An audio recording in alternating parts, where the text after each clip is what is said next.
Bienvenue au Sam News de ce mois d'avril où nous faisons le point sur la situation sportive de nos sections avant la fin de saison.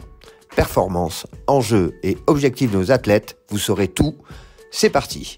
Nous attaquons avec de super performances, notamment avec la section boxe française et le titre des champions de France de Jonathan Dublé en catégorie premium moins de 80 kg et de Gabriel Richard en catégorie junior moins de 70 kg.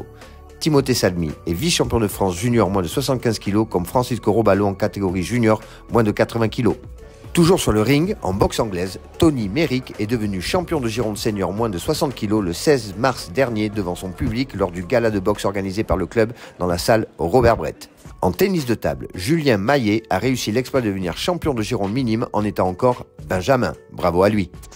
En athlétisme, Elsa Baduel a remporté le titre de championne d'Aquitaine cadette de saut en hauteur avec un saut à 1,54 m. Béatrice Aoustin a établi au championnat de France Espoir un nouveau record du monde de lancer de marteau en sport adapté, toute catégorie, avec un G à 52,57 m. Cette performance place Béatrice parmi les 4 meilleures françaises. Béatrice brille aussi en lancer de poids en établissant un nouveau record personnel de 12,21 m. Béatrice portera la flamme olympique à Mérignac le 23 mai prochain, un honneur amplement mérité pour cette athlète de niveau international.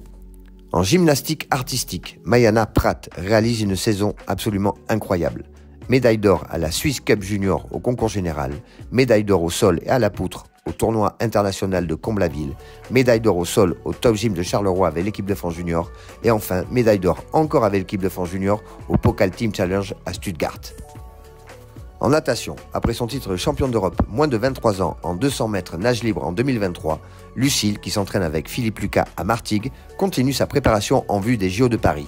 Après avoir qualifié aux mondiaux de Doha le relais 4 x 200 mètres nage libre pour Paris, Lucille vise les épreuves qualificatives en juin lors des championnats de France à Chartres. Nous lui souhaitons bonne chance. En escrime, notre espoir féminin, Adèle Alix, continue son apprentissage au plus haut niveau avec l'équipe de France moins de 20 ans en participant à la Coupe du Monde avec des étapes en Italie, en Allemagne et en Croatie. En judo, Fedala Fela, qui combat en catégorie cadette moins de 44 kg, a remporté le titre de champion de Nouvelle-Aquitaine et le titre de champion de Gironde en catégorie junior moins de 44 kg. Ses performances lui ont permis de participer pour la première fois au championnat de France de première division à Paris. En sport collectif, nous commençons avec la section volleyball qui maintient en National 2 ses deux équipes fanions. Les filles joueront leur dernier match de championnat à l'extérieur le 28 avril à Pau, tout comme les garçons qui eux se déplaceront à Paris dans la salle du Vésiné Saint-Germanois VB.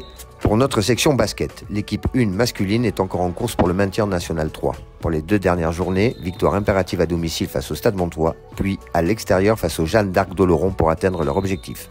A noter que les garçons sont encore en lice en Coupe 33. Ils devront remporter la demi-finale face à Saint-Delphin pour rêver à un 3e titre d'affilée.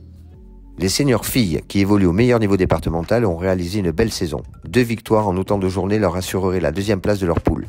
En demi-finale de la Coupe 33, seul un exploit face au Bec, qui évolue 4 divisions au-dessus, leur ouvrirait la porte de la finale. On y croit.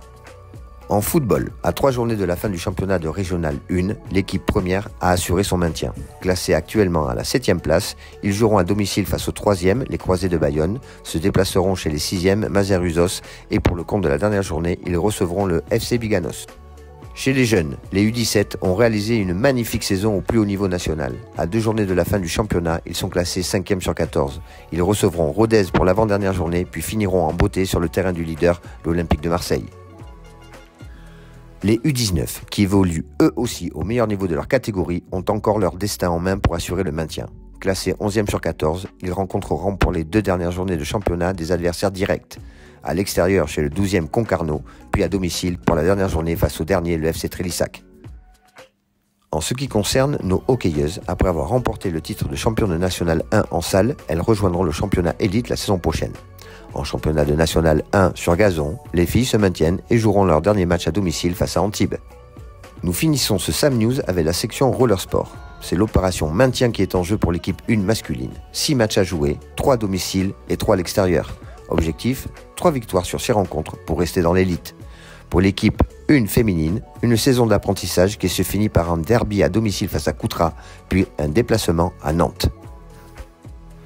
Merci de nous avoir écoutés, nous vous donnons rendez-vous au prochain Sam News et surtout, allez le Sam!